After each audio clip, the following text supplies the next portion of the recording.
How's your day, mate? Long day, tapi long day bukan gara-gara kerja. Soalnya kita take ini di weekend. Long day ku hari ini karena aku baru aja selesaiin Netflix Marathon. Oh ya? Bukan Money Heist, bukan Sex Ed. Kebetulan aku nonton yang lagi hip banget, lagi dibahas di mana-mana. Aku nonton Squid Games. Squid Game. Ya. Squid Game itu menurutku adalah film di mana insting hewani manusianya benar-benar terlihat. Kalau itu I have to really agree. Karena ketika nonton itu memang cara mereka nge-build-nya adalah awal-awal nggak langsung sih. Mungkin supaya penontonnya juga nggak kaget ya. Iya. Awal-awal masih menyelamatkan diri dengan menyelamatkan dirimu saja. Ya, Bahkan di tengah dikasih kesempatan menyelamatkan diri as a group, as a team. iya. Dan yang sempat off ya. Maksudnya sempat dibikin voting kan? Voting. Iya.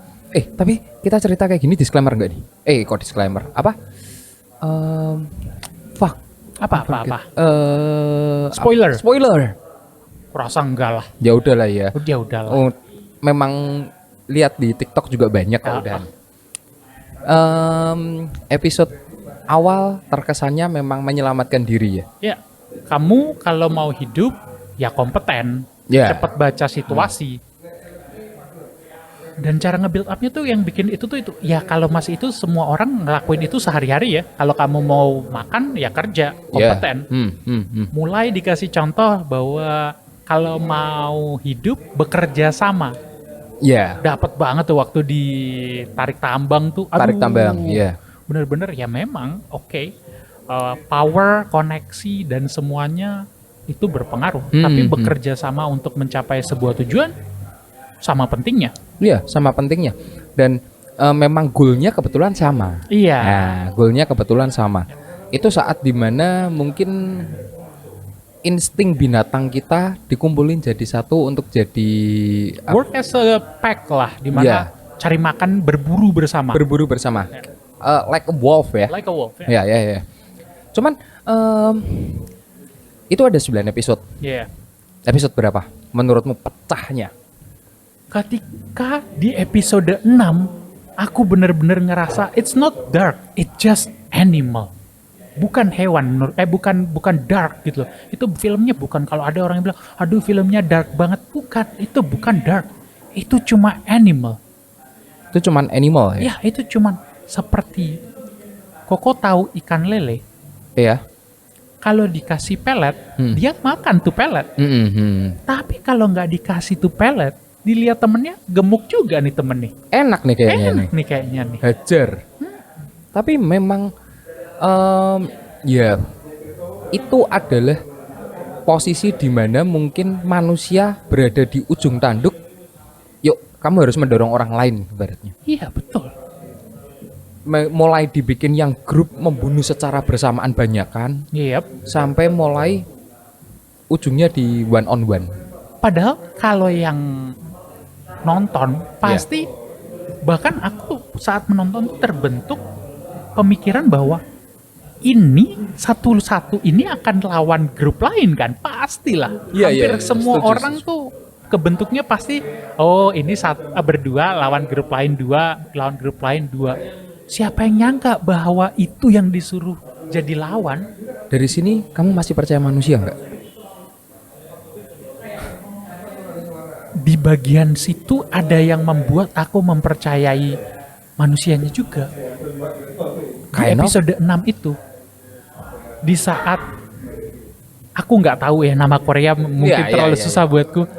Di saat dua cewek, salah satu memutuskan untuk biar aku, walaupun itu tidak membuatnya tidak membenarkan bahwa kita seperti hewan juga di episode itu. Ya, itu memang contoh bahwa aku masih bisa mempercayai manusianya tuh di situ. Dan contoh keduanya, si tokoh utamanya memang nipu temennya sendiri untuk kelerengnya, yang opa dimensianya. Itu yang saat dimana aku bilang tidak bisa mempercayai manusia baik. Saat sudah terjepit Saat sudah terjepit, Yang dia baik pun bisa menjadi bisa ya, gelap mata serigala. ya. Bisa benar-benar menjadi serigala. Saat ya itu kan orang usia lanjut dan dia ngebohongin itu senyantai itu. Dan dia framing awalnya, plot ceritanya ya, Iya. itu kan mereka bukan berteman sih. Mereka tuh hubungan cukup intens dan memiliki keterikatan emosional. Nah, itu yang tapi pada saat kita tahu gamenya itu ternyata ujungnya harus memilih salah satu. Waduh, itu menurutku suatu hal yang cukup epic sih. Aku jujur aja ketika masih nonton di episode tersebut, aku kecewa nggak waktu si Ali dibohongi. Aku kecewa, tapi nggak ada yang lebih bikin aku kecewa daripada saat tokoh utamanya ngebohongin yang demensia Kakek. itu. Iya. Karena menurutku juga dengan framing yang ada,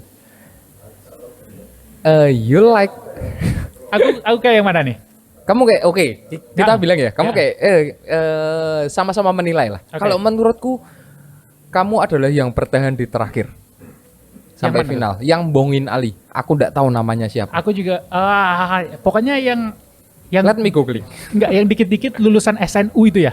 Ya, dikit-dikit lulusan SNU. Ya, that one. Mhm. To be honest, kalau tanpa menjadi orang munafik, aku bisa bilang aku jelas banget orang itu. Iya. Oh, itu bahkan tanpa aku harus bilang pun kayaknya auranya udah terpancar bahwa oh Arudo mah yang itu. Aku langsung begitu ngeliat nama, aduh, aku kayak ngeliat Arudo nih. Ini jangan sampai ke final, terus aku yang dibunuh nih. Waduh. Walaupun memang kurang lebih case-nya itu kan. Iya. Tapi untuk yang nggak tahu guys ya, aku semirip itu sama dia bukan cuma di episode 6, 7, 8, tapi sampai episode terakhir aku bisa ngelihat diriku nggorok leherku sendiri di posisi itu. Itu yang sebenarnya mau aku tanyain kok malah. Apakah kamu di episode 9 itu masih kamu? Menurutku masih, Oh iya? masih. Soalnya aku tidak melihat kamu akan melakukan hal seperti itu. Karena aku tipe orang yang bisa menerima kekalahan. Kalau ya, Fair. bukan. Gimana ya? Aku sudah berusaha dan kekalahanku ini bener-bener Di depan mata. di tangan orang yang aku peduli. Mereka berdua memang yang di dua ini nggak punya ikatan emosional yang sangat kuat. Iya. Mereka teman tapi nggak seteman itu. Salah satunya aja menurutku yang memiliki emosional yang kuat. Ya. Mungkin disitulah aku masih bisa. Kalau bukan orang yang punya emosional kuat. Contoh itu yang cewek yang masuk ya. Contoh yang cewek. Tetap kusikat juga sih. Di momen terakhirnya itu tetap itu sendok bukan ke leherku tapi tetap ke dia sih. I'll do it until last time. Oke, berarti kamu memiliki sedikit sisi manusia ya? Yes, bisa dibilang ada Sedikit titik lah ya. lemah. Iya. Ada titik lemah khususnya saat mungkin benar-benar ada yang bisa ngetuk kamu. Iya, betul. Kalau memang tidak ada yang bisa ngetuk kamu ya, kamu dan aku sama-sama binatangnya aja. Ya, kita lagi di arena, siapa yang lebih kuat? Iya, aku setuju banget. Dan menurutku endingnya sebenarnya harusnya epic sebelum dia menggorok lehernya. Betul. Tapi terlepas dari kemiripanku dengan tokoh tersebut, aduh sebetulnya kita kurang profesional sih kalau nggak nyebut namanya. Mungkin googling bentar kali ya. Ya, boleh googling. Nah, Aku lupa sih nama. Sambil googling, aku mau coba ngasih perspektif lain yang sebetulnya sangat mirip. Yaitu di episode 6 kita nggak tahu bahwa kita akan bermain melawan teman kita kan. Iya. Di situ ada suami istri loh kok. Itu hampir kayak yang kita bahas. Iya. Menurutku ya. Menurutku juga ada kemiripan. Yang aku nggak suka dari bagian itu adalah kan kemenangannya nggak harus lewat bermain. Iya. Kamu bisa ngasih aja atau kamu bisa menipu, yang penting kamu dapat 20 gundu menang. Berarti si suami dan si istri bisa dong memutuskan kamu saja yang menang atau aku yang menang. Oke, make sense. Kenapa sih sudah diputuskan salah satu menang, sudah harus sampai memotong istrimu sendiri? Kamu masih bunuh diri. Itu karena mungkin tidak kuat, bro. Kalau gitu biarin istrimu yang hidup. Ya harusnya. Aku tuh bagian paling sebelnya tuh di situ loh. Ya itu kan hampir tidak ada bedanya kamu sama si aktor itu yang bilang ya ngapain kamu harus tetap kuat Aku bahkan sempat sedikit lupa sampai kamu ingetin. Oh iya, Iya, that's iya, actually true. I hate it to the core. Itu mungkin salah satu bagian yang paling aku benci. Karena ketika seseorang sudah mengorbankan sesuatu buatmu, jangan sia-siakan pengorbanannya. Setuju. Jangan sampai memang udah dia rela ngorbanin segala macam. Ya. Kamu masih bertindak sebagai coward.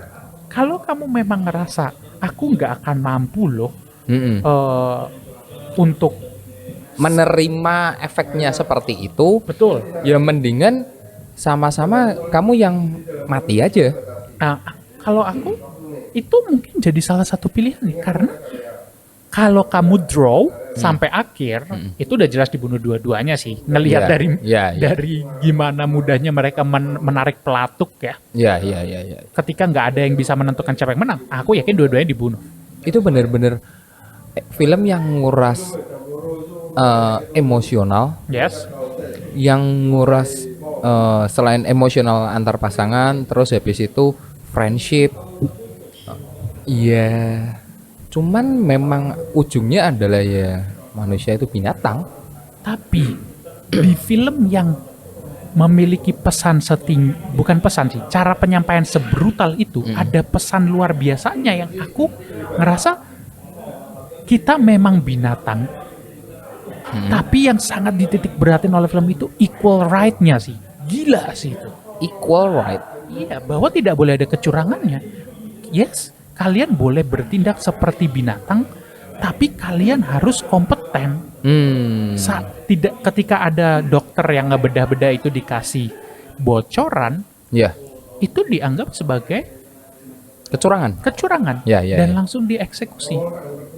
Aku tidak tahu cara membacanya Cho Sang-woo.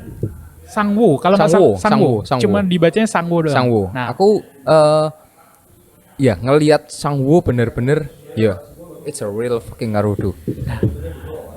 tapi itu udah lumayan menakjubkan. Maksudnya kupikir untuk acara yang nembak pelatuknya dor, ya kecurangan ya udah toh. Ya, Ibaratnya ya. gitu Ya. kan, ibaratnya. Tapi kecurangan nggak boleh. You have to have equal right. Ya, Semua ya. harus sama, mulai start dari nol. Itu Even yang waktu pas ketahuan aku tidak peduli kamu mau kan menjual ya organ atau segala macam mau itu kan. dimakan. Iya, atau mau kamu makan silahkan. Yang aku cari hanya equalnya. Kesetaraan, start dari nol. Hmm. Itu udah cukup mind blowing buatku untuk genre film seperti ini. Cukup gila lah ya. Cukup gila karena lu pesan kesetaraan tapi nembak orangnya segampang itu. Tapi yang lebih dibawa ke next level kesetaraannya adalah saat ada orang nggak dapet tim gara-gara itu orang ditembak mati. Itu orang enggak dibunuh karena bukan kesalahan dia untuk jumlahnya ganjil. Iya. Itu tuh udah benar-benar aku waktu anjir ini film bisa gini ya. Tapi aku sebel banget loh sama yang si cewek itu loh. True. Menurutku itu salah satu pemeran yang ya menurutku salah satu yang terbaik lah. Bisa ngejengkelinnya kayak gitu. Karena kalau tugasmu antagonis dan orang semua benci kamu, berarti kamu sukses ya? Ya, Minyo. Itu. Aduh, Ya tapi itu potret manusia memang sebenarnya yang menghalalkan segala cara dia masuk ke circle yang paling kuat. Oh iya. Itu juga sebetulnya bentuk dari self defense bahwa kalau aku tidak bisa mengalahkanmu, I'll join you. If I can beat you, I join you. Ya. Aku cukup setuju. Nah, itu makanya di sini tuh benar-benar eh, self untuk kemampuan bertahan hidupnya tuh ditunjukinnya tuh dari segala aspek, nggak cuma satu aspek, nggak cuma cukup kamu kompeten. Tapi yang menurutku salah satu yang briliannya adalah ya, pada saat game itu dihentikan. What happened? Menurutku itu salah satu hal yang paling brilian. Jadi gini, kalau buat aku ya, let's say siapapun pemain yang 456 orang itu, dia memiliki problem sebelumnya sebelum masuk ke game itu ya. Rata-rata semuanya financial. Keuangan. Dari financial itu mereka memang sudah tidak ada harapan. Sebetulnya itu tidak ada harapan. Ya, mereka tidak melihat ada salah satu solusi. Ya. Sampai akhirnya mereka masuk, sebelum dihentikan mereka melihat uang begitu banyaknya di atas, dan begitu saat permainan dihentikan, mereka memilih kembali lagi.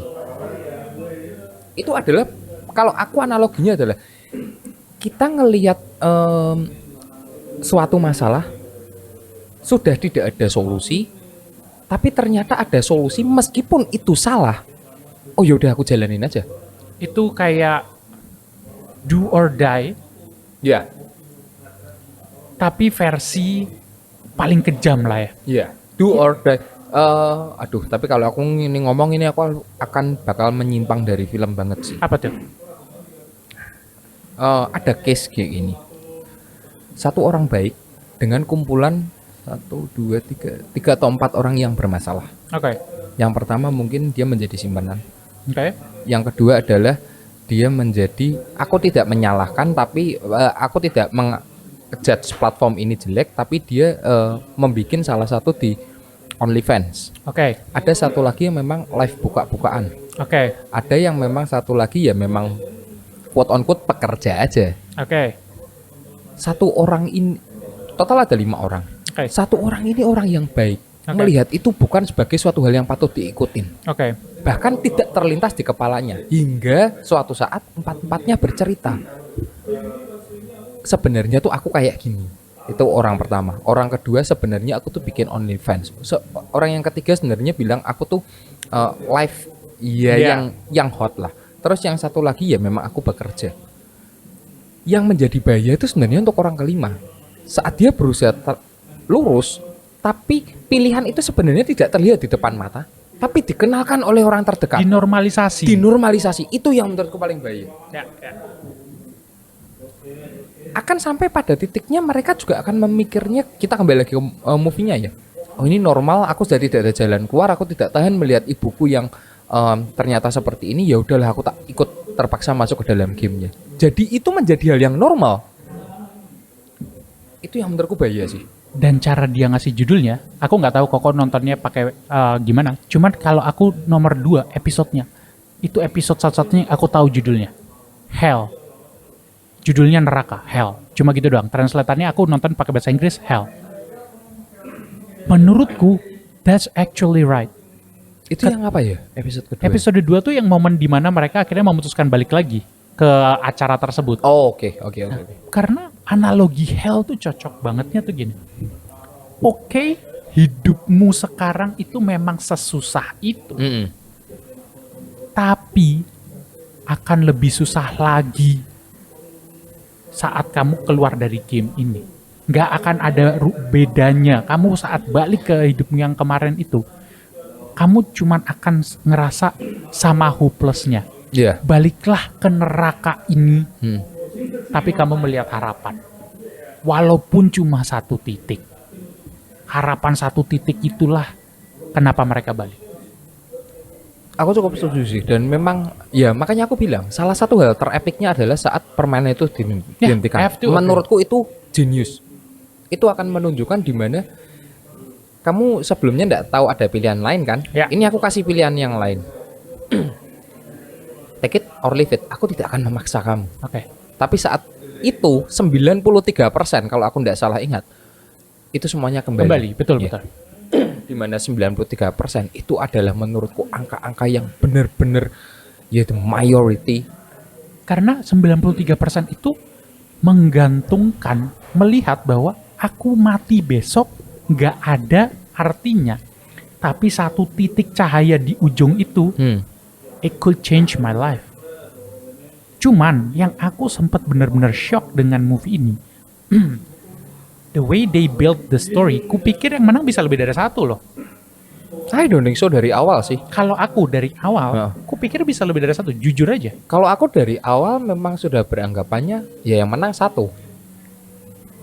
Enggak tahu kenapa ya, karena mindsetku cuman selama ini ya sebenarnya yang harapanku itu tebakanku adalah yang menang salah satu dan mungkin siapapun itu, tapi akan ada plot twist di dalamnya.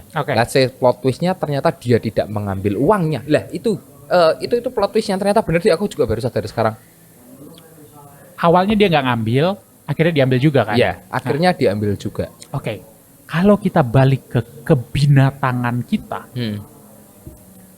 sebetulnya salah satu sifat binatangnya itu waktu sengaja dikasih makan kurang itu juga itu bener, itu sebetulnya pesan yang dalam banget. Dalam. Sengaja dibikin berebut untuk mengenyangkan perutnya sendiri. Yes.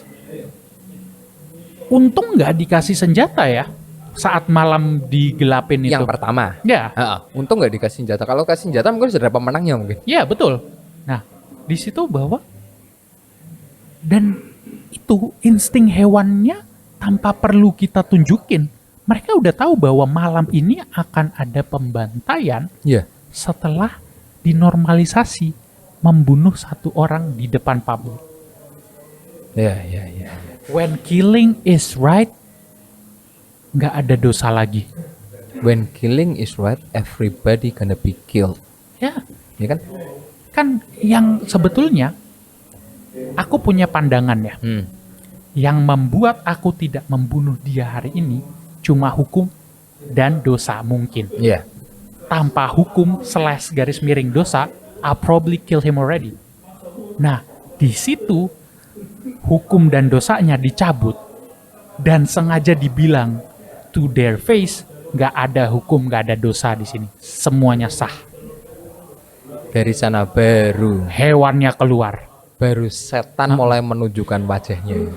Itu nggak setan, kasihan setan nggak boleh disalahin. Oh iya. Itu insting hewannya. Insting hewaninya mulai kasihan, setan lagi kayak, lah gue lagi makan Indomie nih, kenapa salahin nih?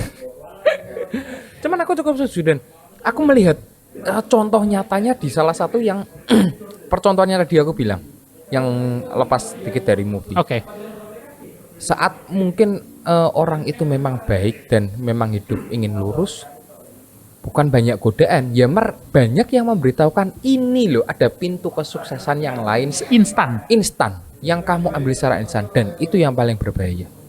Mereka benar-benar menganggap itu suatu hal yang normal. Ya, karena kalau ya mungkin memang itu bagian dari plotnya ya. Iya, aku cukup setuju. Tapi kalau in reality, ketika malam itu memang dibiarkan sedikit lebih panjang lagi, ya memang minimal itu sisa-sisa 5 orang sih menurutku. Ya. Kalau malam itu dibiarin lebih panjang lagi, bukan kakek itu ngasih tanda bahwa cukup, ya itu sebetulnya ya, minimal sisa 5 orang. Karena benar-benar mereka segitu insting ingin membunuhnya semua. Bahkan seperti yang dibilang bahwa itu si cewek yang sangat cool itu peranannya sekarang lagi sangat diminati, Kang Sae-byok bilang bahwa di hari pertama lampu dimatiin, dia ngelihat orang di depannya ngebunuh timnya sendiri, ditarik tambang. Sudah tidak ada lagi rasa peduli. Nah, itu kenapa saat tokoh utama bilang, kalau aku jadi kamu, di malam kedua itu, kalau aku jadi kamu, aku malah khawatir, karena kamu adalah orang terkuat di sini. Itu nunjukin bahwa jadi yang terkuat di rimba itu juga nggak gampang. Jadi singa itu nggak gampang. Being the strongest, itu tuh bebannya tinggi, banyak yang mau jatuhin kita. Gokil, cara nyampein pesannya tuh, itu yang ngebikin aku bisa mau nyempetin waktuku buat ngemaraton aja film sebagus ini. Dan apa ya? Aku sebenarnya pernah melihat film yang hampir sama dengan ini. Ya, sorry to say ya. Kalau aku bilangnya sih ini Hunger Game Cina. Alice in Borderland. Borderland. Ya. Ya, itu juga Alice sama. in Borderland. Bukan Cina, Korea. Ya, aku kan agak rasis-rasis dikit, gak apa-apa dong. Itu aku ngelihat di Alice in Borderland. Itu memang bener, ya menurutku itu sama. Nah, ya. Cuman, oke, kita tahu sebelum ini yang cukup booming adalah Money Heist. Oke. Dimana jujur aku belum nonton. Oh ya? Ya. Ya, saat kamu menyukai film kriminal, sepertinya kamu harus menonton. Ini jujur, terlepas dari HIP, kalau Netflix enggak ngasih audio Inggrisnya si Squid Game ini, bener-bener orang, aku merem kok. Nggak usah aku tonton, aku beneran ngerti dia ngomong apa. Bahasa Inggrisnya sebagus itu, makanya aku menonton. Kalau pakai bahasa Korea, nggak nonton aku, mau sehip apapun. Aku nggak suka nonton, aku nggak ngerti bahasanya. Aku suka, aku nonton, nggak usah baca sub. Nggak apa-apa, nggak usah baca sub. Aku mendengarkan ya kayak kita nonton ibaratnya televisi biasa lah ya. Iya, televisi biasa. Dengan yang bahasa Indonesia kita nggak perlu sub. Yeah, kebetulan bahasa Inggrisku udah sampai situ. Nah, mungkin kalau aku bahasa Koreanya udah sampai situ juga ya aku nggak keberatan. Doesn't matter ya. Doesn't matter. Cuman kan memang mungkin bahasa yang kamu kuasain juga bukan bahasa itu. Tapi apapun itu menurutku aku sebenarnya cukup pecinta film-film kriminal. Oke. Aku cukup pecinta film-film kriminal. Let's say salah satunya ya itu Money Heist. Okay. Beberapa rekomendasiku tuh memang kayaknya berhubungannya sama kriminal semua deh. Ya kan algoritma nggak bisa bohong. Ya, Prison Break. Tapi kalau Prison Break aku nonton memang udah dari zaman aku kuliah. Oke. Prison Break, terus habis itu ini Money Heist. Tapi menurutku Squid Game dan Alice in Borderland itu adalah beberapa film yang kamu tidak rugi kok kalau meluangkan waktumu untuk menonton. I agree. I totally agree. Karena, tapi ini saran ya. Kalau mau nonton yang Squid Game, sediain waktu. Karena small detailsnya tuh sebetulnya takutnya kamu ngelewatin pesan yang semenarik itu. Contoh yang ketika si cowok ini bilang kalau aku jadi kamu, aku akan takut. Kalau kamu nontonnya nggak fokus. Hah? Maksudnya ngomong apaan sih? Pasti kan gitu kan. Ya. Aku cukup setuju. Ya apapun itulah, menurutku kita sudah cukup menikmati pesan seberapa animalnya dan menikmati movie dengan kalau kamu bisa ngelihat behind the scene-nya mereka gila sampai ke hal yang detail, bahkan kenapa warna yang dipilih satu pink satu hijau itu sebenarnya ada artinya semua. Aku jujur bukan tipe orang yang membedahnya sampai ke behind the scene. Tapi kalau pesan yang ditampilin di movie-nya secara eksplisit maupun implisit itu aku bedah. Tapi kalau sampai yang sekecil simbol, jujur aku enggak sampai situ. Kalau aku kebetulan ya karena salah satu duniaku kan produksi juga. Oke.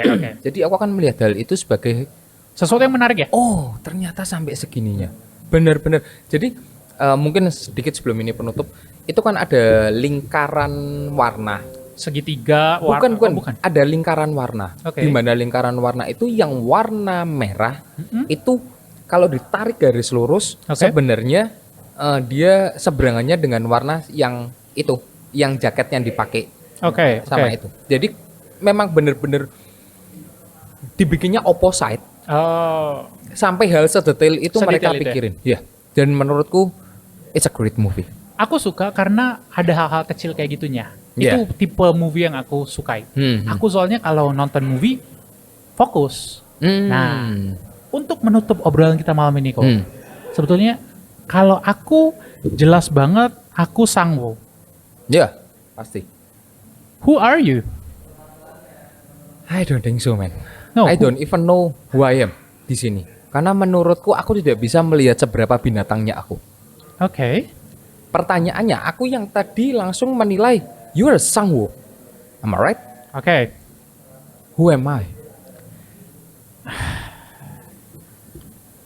Aku aku jujur ya kok ya, nggak tahu loh antara si tokoh utama Jihoon Jihoon ya namanya, ya. Atau temennya Kang Sebio yang nggak tahu aku namanya siapa, yang memutuskan buat ngalah aja. Jiyoung Jiyoung ya? yo. Oh iya, Jiyoung. Antara dua itu, dimana aku bisa melihatmu masih mengkhianati kawanmu, tapi aku juga bisa melihatmu Menyerahkan nyawaku untuk temanku. seorang se-value, walaupun mau dibilang se-valuable tuh enggak, tapi kamu ngerasa dia lebih pantas daripada aku. You deserve it ya. Iya. Aku nggak ada siapa-siapa. Apalagi aku mencoba nge-relate, I know a little bit about your background story. Iya. Nah, aku kayak antara dua ini sih. Tapi aku juga masih bisa ngelihat dia ngebohongin temennya. Tapi lebih kemana? Yang mana ya? nah itu. Karena menurutku ya, aku tidak bisa memproyeksikan temanku seperti apa. Cuman kamu yang bisa tak proyeksiin kayak si Sangwoo. Yeah. That's it. Oh gitu. Nah, aku tidak bisa memproyeksikan yang lain. Yang lain ya. Menurutku nih, biar lebih seru, kalau kalian ngelihat diri kalian sendiri tuh seperti siapa di Squid Games? Komen ya? Ya, setuju. Komen lah. Komen di bawah nanti. Sama alasannya lah. Iya, sama alasannya. Karena kenapa kalian lebih memilih ini? Bukan yang kalian sukai ya? Bukan. Sadar diri aja kan. Kalau menurut kalian itu yang di siapa nih di Squid Game? Wow, that's gonna be cool. Asik ya? Ya, asik. Pembicaraan yang cukup menarik. Sekali-sekali kayak gini lah, bahas ya ringan-ringan lebih lah. Lebih chill. Oke, thanks guys for listening. Mungkin kayak gitu. Thanks guys buat semuanya yang mungkin udah ngedengerin, dan jika memang ada mungkin saran, pertanyaan, atau cuman sekedar maki-maki aja ke kita, nggak apa-apa kok di Instagram kita @crayon_creative_media. Kalaupun memang ada yang mau dibahasin, ya bisa aja DM. DM aja, sure. Dan kita soon as possible, kayaknya sekarang malah udah masuk ke Spotify juga ya. Oke. Nanti mungkin kita akan update juga di sosial media kita. Thank you semua buat yang udah dengerin. Aku Eko di sini. Aku Arudo. Bye. Bye.